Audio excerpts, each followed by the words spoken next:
শুরু হলো বলো তো মালতী? হ্যাঁ, তাই তো দেখতে পাচ্ছি। আজ কদিন ধরে কেবল বৃষ্টি হয়েই যাচ্ছে, থামাথামির কোনো নাম নেই।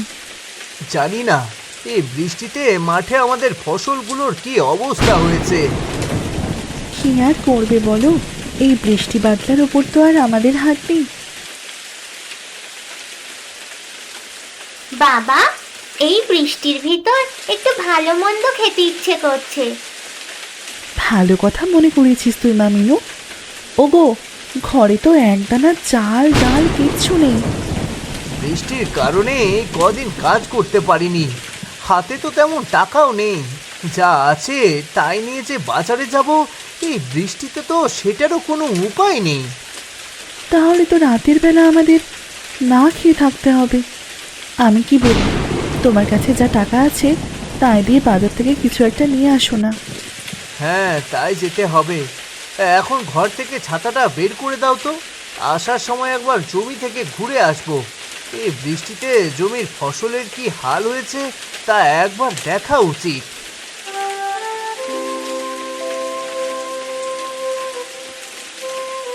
এই নাও তোমার ছাতা, সাবধানে যেও। ওরে বাপ রে বাপ, এই কি বৃষ্টি শুরু হয়েছে! এতে তো এক পা সামনে আগানোর জো নেই। যাই যাই, বাজারে যাওয়ার আগে একবার জমি থেকে ঘুরে আসি।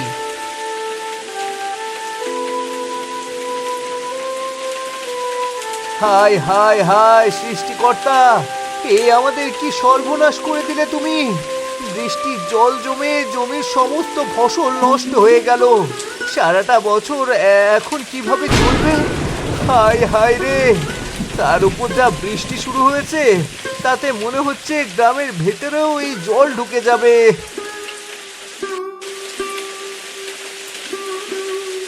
কি গো রতন, জমির পাশে দাঁড়িয়ে একা একা কি কথা বলছো? আর বলো না মোহন দাদা, আমার যে সর্বনাশ হয়ে গেল, সর্বনাশ! জমির সব ফসল বৃষ্টির জলে নষ্ট হয়ে গেছে। কি আর করবে, চাষাভুষোর মতো জমিতে কাজ করে বেড়াও, নষ্ট তো হবেই। আর আমাকে দেখো, হোটেল থেকে যা রোজগার হয় তা তুমি 1 মাস বসেও আয় করতে পারো না। কি আর করব বলো মোহন দাদা, আমার তো আর তোমার মতো তো টাকা পয়সা নেই যে ব্যবসা করব। হ্যাঁ, এই জন্যই তো তুমি যে গরিব সেই গরিবই থেকে যাবে। দাদা, তুমি আমাকে গরিব বলে অপমান করছো। গরিবকে গরিব বলবো না তো কি বলবো রে রতন, যত সব। মোহন দাদা কাজটা একদমই ভালো করলো না। গরিব বলে কাউকে এমন অপমান করা ঠিক না। যাই, তাড়াতাড়ি বাজারটা করে নিয়ে আসি, তারপর কিছু একটা করতে হবে। তা না হলে এভাবে আর জীবন চলে না। তুমি যাই বলো না কেন রতন, তুমি এই গ্রামে গরিব হয়েই রয়ে যাবে, আর আমি হব সবচেয়ে বড় লোক। বাছা, দয়া করে আমাকে একটু সাহায্য করো। 2 দিন ধরে এই গাছের নিচে বসে আছি। এখন তোমার জন্য কি করতে হবে? বাছা, বৃষ্টিটা না কমা পর্যন্ত আমাকে একটু তোর বাড়িতে আশ্রয় দে। সৃষ্টিকর্তা তোর অনেক মঙ্গল করবে বাছা। না গো বুড়ো, আমার এত মঙ্গলের দরকার নেই, তোমাকে নিয়ে আবার আরেক ঝামেলা পাকাতে চাই না। বাছা, বৃদ্ধ মানুষের সাথে এমন করতে নেই। আমার এখানে বড্ড কষ্ট হচ্ছে, একটু দয়া কর। দেখো বুড়ো, বাড়িতে আমার অনেক কাজ পড়ে আছে, এখানে বসে কথা বলার মতো সময় আমার হাতে নেই।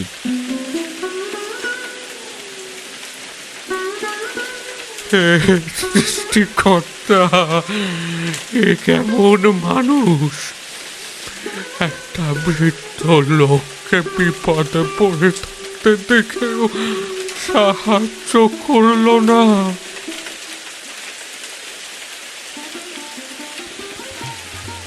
কি গো, তুমি বৃষ্টির ভেতর কোথায় গিয়েছিলে বলো তো? এদিকে কত লোক এসে হোটেলে খাওয়ার জন্য দাঁড়িয়েছিল। কোথায় আর যাবো, একটু গ্রামের ভিতরে ঢু মেরে এলাম। বেটা রতনের সমস্ত ফসল তো বৃষ্টির জলেই শেষ হয়ে গেছে। তা তো যাবে, বৃষ্টি শুরু হয়েছে তা আমার কোনো নাম নেই। ভাগ্যিস আমি ওর মতো ওই চাষাভুষো হতে চাইনি। হোটেল ব্যবসা দিয়েই এখন আস্তে আস্তে গ্রামের সবচেয়ে ধনী হয়ে উঠছে। হ্যাঁ হ্যাঁ, তার বলতে এই বৃষ্টি বাদল ঝড়ঝাপটা যাই হয়ে যাক না কেন, আমাদের আর কোনো চিন্তা নেই। তা যা বলেছো তুমি মনি। তা হোটেলে আসা লোকেদের কি করলে? ওরা কি খাবার পেলো নাকি না খেয়েই চলে গেল? না না, না খেয়ে যাবে কেন, আমি ওদেরকে খাবার দিয়েছি, ওরা খেয়ে গেছে। এই বৃষ্টি পাতলার ভেতরেও এত টাকা আয় হয়েছে যে তুমি ভাবতেও পারবে না। দেখতে হবে না এই হোটেল ব্যবসার বুদ্ধিটা কার মাথা থেকে বের হয়েছে। হ্যাঁ হ্যাঁ হয়েছে, এখন আর নিজের সুনাম করতে হবে না, ঘরে গিয়ে হাত পা মুছে নাও, বৃষ্টিতে তো সারা শরীর ভিজে গেছে। হ্যাঁ হ্যাঁ, এই তো যাই। মা, বাবা তো বাজারে গেল সেই কখন, অথচ এখনো তো ফিরে আসছে না। আমি তো সেই কথাই ভাবছি রে মিনু, এতক্ষণ হয়ে গেল এখনো ফিরে আসছে না, তার উপর বৃষ্টি তো ক্রমশ বাড়ছে। আমার মনে হয় বাবা বৃষ্টিতে কোথাও একটা আটকে গেছে। হ্যাঁ, তাই হবে হয়তো, বৃষ্টি তো থামার নামই নেই। মা, ওই দেখো বাবা এসে গেছে। কি গো, তোমার আসতে এত দেরি হলো কেন? আর সাথে করে কাকে নিয়ে এলে? আর বলো না, এই বৃষ্টিতে বাজার পর্যন্ত যেতে একেবারে অবস্থা খারাপ হয়ে গেছে। তা ফেরার পথে দেখতে পেলাম এই বৃদ্ধ লোকটা পথের ধারে বসে ভিজছিল, তাই দয়া করে তাকে নিয়ে এলাম। আগে একটা লোককে বলেছিলাম যেন তার বাড়িতে আমাকে একটু আশ্রয় দেয়, কিন্তু লোকটা আমাকে সাহায্য তো করলই না, বরং উল্টো পাল্টা কথা শুনিয়ে চলে গেল। সে যাই হোক, আপনি আমাদের বাড়িতে এসেছেন, ভালো করেছেন, না হলে তো এই পাথরের ধারে বসে ভিজতে হতো। আমি বাজার থেকে কিছু তরকারি এনেছি, এগুলো দিয়ে কিছু গরম গরম চপ তৈরি করে ফেলো তো মালতী, বৃষ্টির দিনে চপ খেতে দারুণ মজা হবে। ইয়ে, কি মজা! আজকে আমরা গরম গরম চপ খাবো। ঠিক আছে, তোমরা বসো, আমি চপ বানিয়ে নিয়ে আসছি। না না, ওসব কথায় কাজ হবে না। সব কিছুর দাম এখন থেকে দ্বিগুণ। এই দাম দিয়ে খাবার কিনতে পারলে খাও, তা না হলে নিজের পথ দেখো, যাও। এমন করলে কি করে হয় দাদা? আমরা যে গরিব মানুষ, এতগুলো টাকা খরচ করে খাবার খাবো কিভাবে? টাকা খরচ যখন করতে পারবে না তখন আমার হোটেলে কেন এসেছো? বাড়িতে গিয়ে বসে থাকো, যাও। ঠিক আছে ঠিক আছে, আমাকে 100 টাকার খাবার দাও দাদা।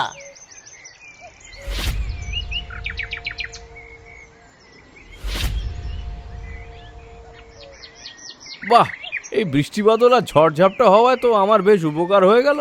এখন দ্বিগুণ দাম দিয়ে মানুষ খাবার কিনে নিয়ে যাবে, আমারও অল্প সময়ের ভিতরে পকেট ভরে উঠবে।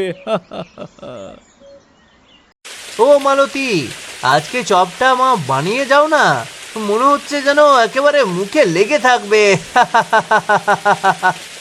হ্যাঁ বৌমা, তোমার হাতের চপ খেতে খুবই ভালো হয়েছে। কিন্তু এই বৃষ্টির জল কত দূর উঠে এসেছে সে খেয়াল কি আছে তোমার? আর একটু হলেই তো রান্নাঘরে ঢুকে পড়বে। কি করব বলো, এখন এই মুহূর্তে তো আর কিছু করারও নেই। বাবা, আমার মনে হয় কাল সকাল হলেই বৃষ্টি কমে যাবে। আর কতদিন এমন হবে? হ্যাঁ, তাই যেন হয় রে মা মিনু। ভালোই ভালোই বৃষ্টিটা কমে গেলে আবার সব কিছু ঠিক হয়ে যাবে।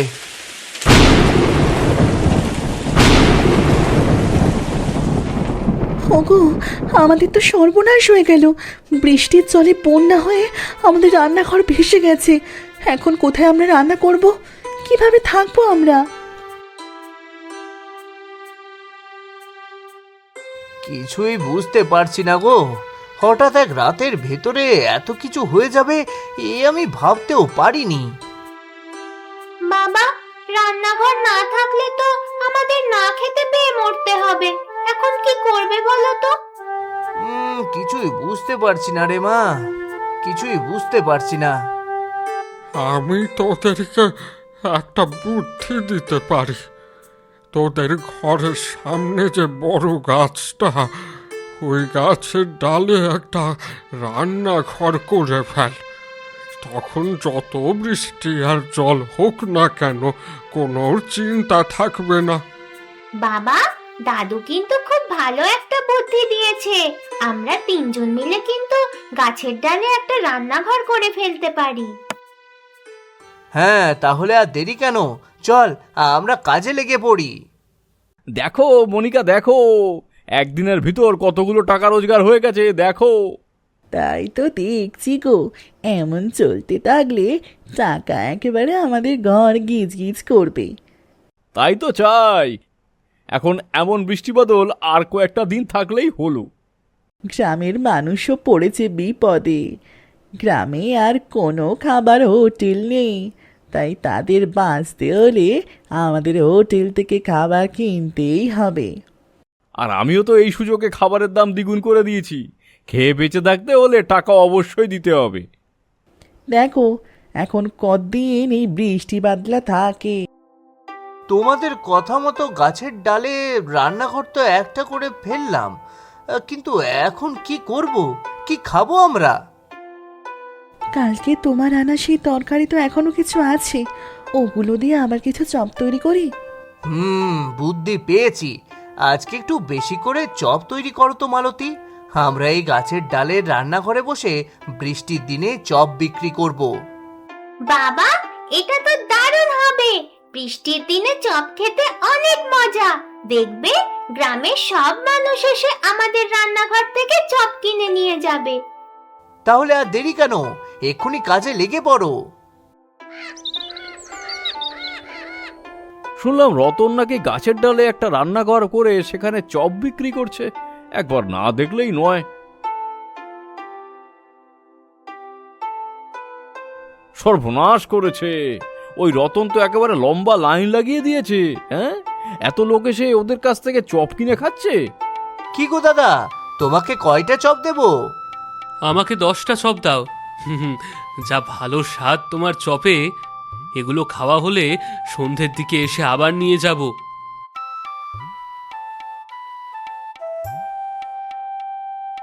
সে তোমার যখন ইচ্ছা তখন এসে নিয়ে যেও, কোনো সমস্যা নেই।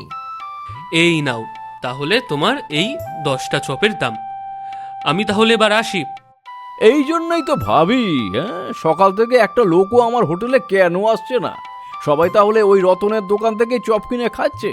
হতভাগা রতনের কারণে আমার হোটেল ব্যবসা তো একেবারে লাটে উঠে যাবে। না না না, এটা কিছুতেই হতে দেওয়া যাবে না। যে করেই হোক এই গাছের ডালের রান্নাঘর ভেঙে দিতেই হবে। হ্যাঁ, আজকে রাতেই কিছু একটা করতে হবে। আজকের মতো তাহলে চপ বিক্রি করা শেষ হলো। একদিনেই বেশ অনেক টাকা রোজগার হয়ে গেল। আমি বলি কি, কালকে সকাল থেকে আরো কয়েক প্রকারের চপ তৈরি করা শুরু কর। তাহলে মানুষ পছন্দ করে আরো বেশি করে চপ কিনবে। হ্যাঁ, আমিও ভাবছি সেটাই করব। বৃষ্টি বাদলের দিনে এর থেকে ভালো ব্যবসা আর হয় না। আজকে সারাদিনে একটা লোক আমার হোটেলে খেতে আসেনি। রতন, তোর এই গাছের উপর রান্নাঘর আমাকে ভাঙতেই হবে, তা না হলে যে আমার ব্যবসার একেবারে লালবাতি চলে যাবে, বুঝেছিস? এতক্ষণে নিশ্চয়ই সবাই ঘুমিয়ে পড়েছে। এবারে কাজের কাজটা করে ঝটপট চলে যেতে হবে।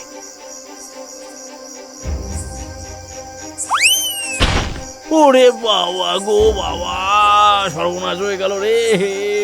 মনে হচ্ছে মাটিতে আছাড় খেয়ে আবার কোমরটা দু টুকরো হয়ে গেল। বাবা, এ কি হয়ে গেল? আমি তো একটুও নড়তে পারছি না। ও বাবা গো, কি ব্যথা গো বাবা।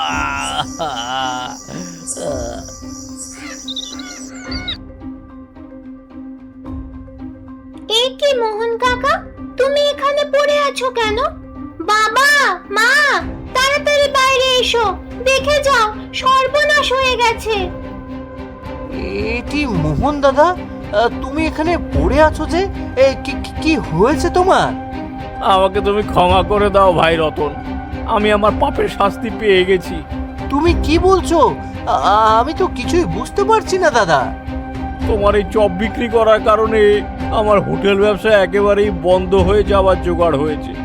তাই আমি রাগে গত রাতে তোমার এই গাছের ডালে রান্নাঘর ভাঙতে এসেছিলাম, কিন্তু মাটিতে আছাড় খেয়ে আমার কোমরটাই ভেঙে গেছে। ও বাবা, ওহো।